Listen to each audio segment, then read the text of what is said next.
The views expressed on the Nova Society are those of the panelists and guests and do not necessarily reflect the views or opinions of the Phoenix Research Institute or any institution which any panel member is associated. Welcome back to the Nova Society, a space where dialogue deepens understanding and civic responsibility comes to life. I'm Dr. Mark Bound, joined by our regular panel, Dr. Scott Gershwer and Dr. Brooklyn Ann Weldon. Together, we'll unpack the stories that matter most, exploring the headlines, the history, and the big ideas shaping today's conversations. Let's dive in and hear what the panel has for us today. And today we have a question from Renee, who writes to us from Miami, Florida. And Renee writes, I really enjoyed your episode on the dangers social media poses for young people. I'll admit that several of the points you raised were things I hadn't fully considered before. I know the panel has praised Australia for banning social media for children, and now it seems the UK is preparing to take similar steps. I believe also Canada has banned or is banning social media for children under 16. So Renee continues, what I'm wondering is whether you think a law like that could ever pass here in the United States. Given our political climate, is something like this even remotely possible? And if not, which I suspect may be the consensus among the panel, what do you see as the biggest obstacle? Is it the influence of the tech giants, our deeply rooted belief in freedoms without corresponding responsibilities, or is there something else standing in the way? Oh, that's an excellent question. I believe we were just called cynical. Did you guys catch that? His opinion, he says you guys are cynical. But it's nice to know that we brought up things that Renee didn't think of. So hey, there's a plus for us. Yay! I wish I knew that what that was so I could repeat it. Anyhow, Mark, you wanna take the first shot at this? I'll take the first shot at this, and I'm going to say no. It will not happen here in the United States. I agree. For the reasons that you outlined, Renee. Big tech, our government has its nose so far up big tech's ass. There's no way in hell that that's going to happen. And of course, we've still got those people that believe that, well, I have the freedom for this. That's taking away my freedom, yada, yada, yada. And we don't take the responsibilities for our children that we should be taking, just like Australia, just like England now is going to be doing, Canada. And I think you're going to be seeing this is going to become a trend throughout the world because people are really recognizing what the dangers of social media are. And Renee, I wish we could, but we haven't done very much sensible stuff in a long time. So I say no. Yeah, I agree. Well, I mean, yeah, just one quick point. When Renee says she guesses that the consensus is going to be no, that's the cynical part. Yeah, and it is true. But it's not really cynicism on our part. I've mentioned this before. I worked for a German software company from 2014, I think it was, to 2021. And in that time, the EU imposed GDPR for data protection on all of Europe. And it seems to be working really, really well. People's data is really being protected. We have no such laws here all this time later. It's going to be almost 10 years coming up. And we have no such laws here. And the reason for that is because the tech companies don't want any data protections.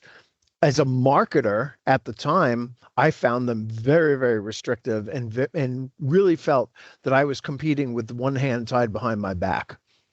And so I from a marketing perspective, the data protections were really, really harsh. But we don't have those data protections because these companies spend millions, I'm guessing, tens of millions, on lobbying Congress to not impose laws on them. We don't have regulations. Here in this country, we're not going to have regulations on AI. We are not going to have regulations on data protection. We are not going to have regulations on social media. We are, for better or worse, free.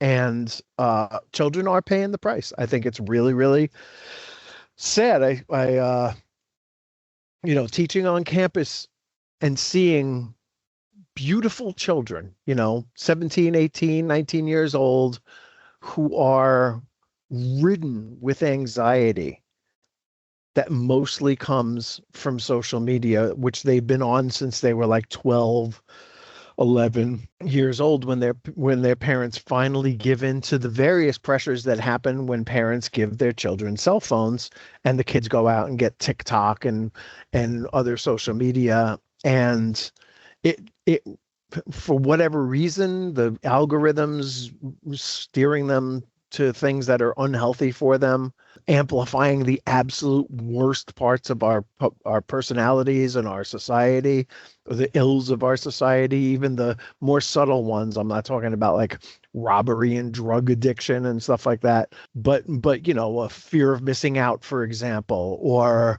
you only live once type of mentality. These things affect these children in such a negative way I'm constantly saying, and they can't help it, by the way. They cannot, like, as soon as I'm not looking at them, if I say, hey, look at the screen here, and I play a clip or something, these kids are looking down at their phones. They're not looking. As long as I'm not watching them, and even sometimes when I am, they look down at their phones, and they can't help it. And it doesn't matter if they're at a red light in their car, they have to look down at the phone. If it doesn't matter what they're doing, it's completely addictive. It is somehow or another, it has changed their brains. They don't think the way that we all did. And you guys probably remember this. I mean, they banned, when we were kids, they banned the Three Stooges because kids were impersonating the two fingers to the eye, whoop, that Mo would do to the other guys. And it was, there's nothing protecting these children. And I was at the Apple store the other day because my phone is breaking down, and there was a couple there giving their 11-year-old daughter her very first cell phone. And I thought it was like I was watching a tragic event unfolding.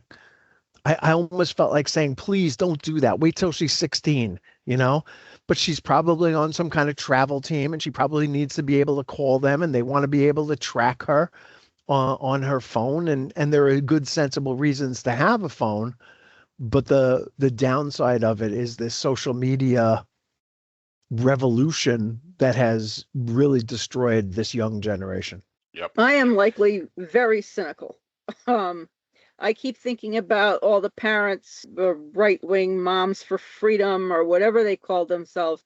Oh, we have to take all these books out of the library. Oh, you can't read this and you can't read that. And I don't want my child reading this, so your child can't read it either. And librarians need to be put in prison for including this book and that book on the shelf, and you can't read Black Beauty, and you can't read, all many books that were completely, I just unbelievable to me, that had to come off the library shelves. That had to be policed and taken away because children were impressionable. But you can give a child a cell phone full of social media, and that can't be regulated or monitored or stopped, because that is taking away freedoms and rights,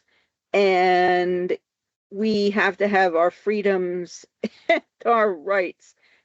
It just, the mentality for me of someone who would make that kind of exchange. The child can't read a book that is finite and that will allow the child to use imagination, that will, it's compact, as I said, and it's finite, and it doesn't include a person stalking the child. It doesn't include a judgment on the child, and the child can absorb the information, can stop reading anytime the child wants. If the child gets upset by the book, the child can put the book back. The child can talk about it with the parent, and that cannot be given to the child. that has to be policed, monitored. Librarians have to be put in prison if those books are on the shelves, and not just in the school libraries, in public libraries as well. But when it comes to social media, oh no, we can't touch that. Children have the right to look at whatever they want, and it's completely bewildering to me. The choices that parents are making. I don't understand the mentality. I really don't. There are tools there that can be used by parents. I mean, you see them all the time, but again, parents are reluctant to use it, other than, the Speaker of the House, him and his son monitor each other's porn intake, or, dirty thought intake or whatever. That he's using that, go figure. But I mean, there are tools out there that can be used. And it really is, as Scott pointed out, if it, you get a cell phone for the purpose of, where, so the kid can make a phone call to get picked up if he's on a road team, or if he's into sports, or she's into sports, or whatever. So that all makes a lot of sense, and you can track them where they are. But parents are just reluctant. It's just a matter of being just too lazy. Parenting is hard, people. I mean, it really is. And it takes a little bit of work. And you cannot let the phone or the television or the computer be the babysitter. And I think we've come into that age now where you see a lot of kids today they're basically, okay, you're not bothering me because you're focused on what's on the screen there. That's fine. Because my life is complicated as a parent, and I just don't want to deal with it. And I think there's a lot of parents that do that. It really is unfortunate. I think it's really hurting the kids. And Brooke, you're right. The fact, and it was Moms for Liberty who wants to ban those books, but social media, no. I mean that's something. I mean, go figure that out. But Renee, Again, it's not a matter of being cynical. It's a matter of being realistic as parents. All three of us are parents. And, we made mistakes when we were parents. I made a whole bunch of them that I'd like to take back. But the fact is that we at least brought our kids up in a time where we weren't throwing them in front of a screen to get to get them out of our way. And I think that that's happening today, and that's a shame. But yeah, here in the United States, not going to happen. This is wouldn't even be up for discussion. And Scott's correct. It comes down to the big tech. If we take Scott's thesis that if the United States is a rentier state because of its consumerism, what better advertisement is there than social media? Why would a consumer-based society, as the United States is, take away all those ads? They're more important than the content half the time. I mean, you can't go on YouTube without seeing an ad. This podcast here, and there are a couple of ads that Buzzsprout puts into us. Believe it or not, we've made a grand total of 19 cents. Because we don't approve. I don't approve them. It comes to me and I say, no, we don't want anything to do with that. But the fact is that it's everywhere.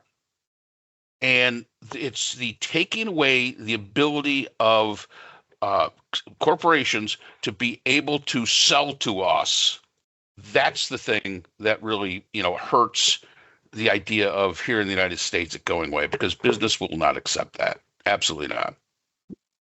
But we can expand this out from social media to all the other areas of life in America that Absolutely. are affected by money and politics. Right. This is just one aspect of it. I mean, we don't have sensible gun laws because of the NRA and the amount of money that they spend. Even after we discovered that it was Russian money that was funneled through the NRA to Republicans in Congress mostly. Nobody sat there and went, oh, we have to do something about the NRA. Nobody said, oh, we have to discredit anybody who takes NRA money the way some people are saying, hey, if you take APAC money, we're not gonna vote for you, or any number of other sort of bans that people voluntarily put on lobbyist groups. The money, if the money was gone and the NRA didn't have that influence over Congress people, we would have sensible gun laws. If the money was gone and we didn't have health insurance companies and these big hospital megaliths of Northwell Health and all these other big providers out there spending millions and millions of dollars on Congress people, we would probably have a public option, a Medicare for all that would cover cradle to grave basic health care for everybody in the country. We don't have that. Every decent country in the world does. We don't.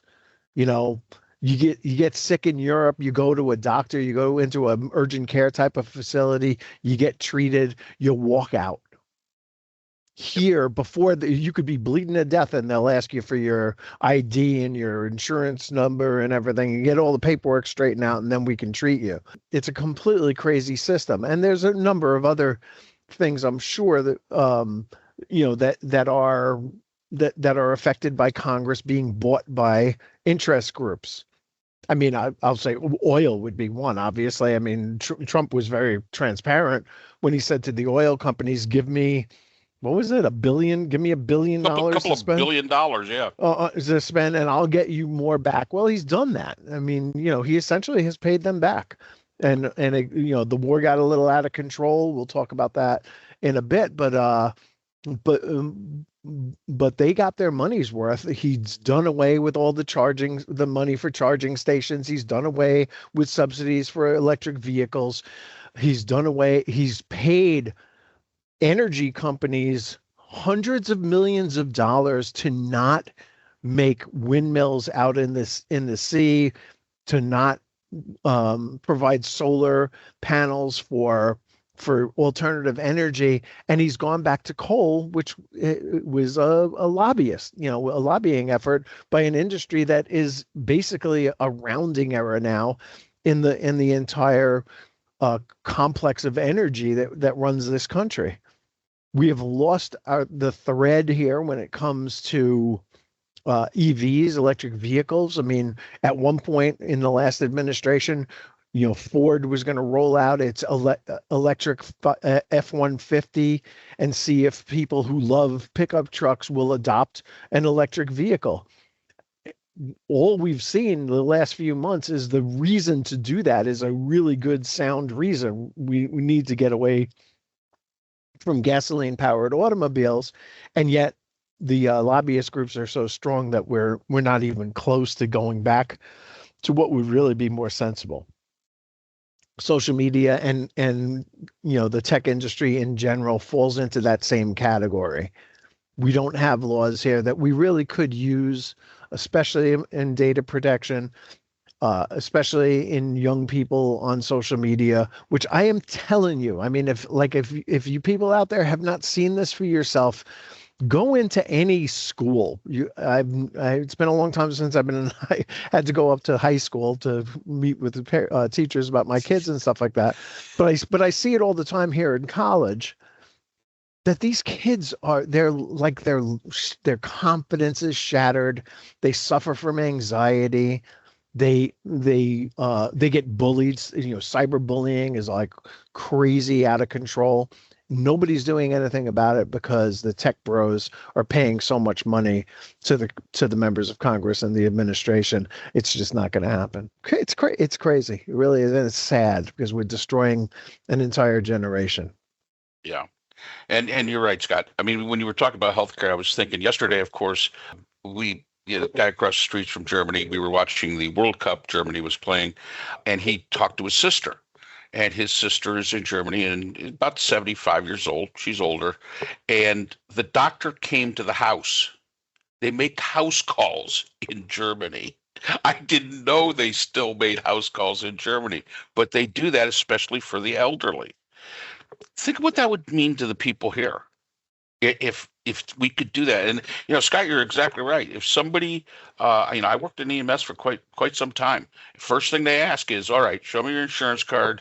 Who's paying for this? Da da da da da. That's the first thing. You could be sitting there having a massive heart attack, and they got to know that they're getting paid. And while we're speaking, I just got a text message from Northwell Health saying that I have a balance and would I like to log on to their site and pay the bill. And yeah, I have a deal with my insurance company. I had a max. Yeah. Right. They said you don't, after this you don't have to pay out of pocket anymore. I'm getting bills like you wouldn't believe for hip replacement and knee replacement and some other stuff. And they just keep asking me for the money, and I just keep saying to them, you got to get together with the insurance company. I'm kind of like, I'm not into being the administrator of this thing. You got administrators, they got administrators. Work it all out amongst yourselves. Keep me out of it. Well, I am as a patient. I don't have the ability. I just wanted to see, I haven't looked it up yet, how much money tech bro lobbyists spend. So talk amongst yourselves for a minute. I'm going to look this up. The beauty of AI is that you get the answer right away. Yes. Unprecedented spending. Major firms, Alphabet, Meta, Microsoft, TikTok, spend tens of millions on federal lobby. I mean, you and we got no chance at that, against that, No. It's like, my teenager is having a really hard time. She's being cyberbullied. She feels like everybody who takes a picture standing next to a Mercedes-Benz is doing better than her parents are, that kind of thing. And the Congress just looks at her and goes, well, if you had millions, tens of millions of dollars to pay, maybe we would do something about it, but you don't. And so K Street wins again. And this is America. Oop, that is cynical, but it's true. $51 million. $51 million. Hopefully we answered that, Rebecca. It's Or Renee. The system. Sorry. Yeah, the system needs to be changed, and of course, I really don't see that it's going to be changed. It would require an entirely new Congress and refusal to take the money, and rejection of the capitalist. It would require a rejection of capitalism where healthcare is concerned, and an adoption of socialized medicine. Yeah, but when we're talking about social media and its impact on the kids, let's remember something else. That's not covered under your normal insurance company. So it's not something that's been found in DSM-4 or 5 or whatever we're at now at this point in time. It's not covered under there as far as being a treatable disease. Good point. That the insurance companies will deal with. Let's face it, insurance and mental health help, they don't go together very well. They really, really do not. And if you really want to know, I've got two grandchildren that are autistic. There's not a lot of insurance coverage for that. And, it's a shame. But the fact is that, when we're looking at, social media and the harm that it's doing to kids, we know it is doing it. We get it.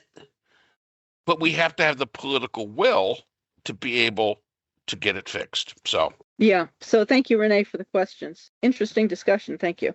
And that's all the time we have for today's episode. The Nova Society is a production of Nova Society Media, a division of the Phoenix Research Institute. We want to thank our production partners, Buzzsprout, who hosts the Nova Society, Audacity, our editing team, Apple Podcasts, the largest source of podcast and music online, Spotify, the most popular platform for the Nova Society, and iHeartRadio, your destination for all things music and podcasting. The Nova Society is available on all of these and other quality platforms listed in our description. And most importantly, we want to thank you, our listeners. Without your support, the Nova Society could not be possible. If you haven't already, please consider subscribing on the platform of your choice. It's easy, it's free, and helps our channel grow. For questions or comments, you can reach us at nova.society.podcast@gmail.com. So on behalf of Dr. Brooklyn Ann Weldon, Dr. Scott Gershworth, and all of our production partners here at the Nova Society, I'm Dr. Mark Bound. Remember, the true power of society is knowledge. Thank you for listening, and we hope to see you again next time. Hi, everyone. This is JJ, the co-founder of Good Pods. If you haven't heard of it yet, Good Pods is like Goodreads or Instagram, but for podcasts. It's new, it's social, it's different, and it's growing really fast. There are more than 2 million podcasts, and we know that it is impossible to figure out what to listen to. On Good Pods, you follow your friends and podcasters to see what they like. That is the #1 way to discover new shows and episodes. You can find Good Pods on the web or download the app. Happy listening!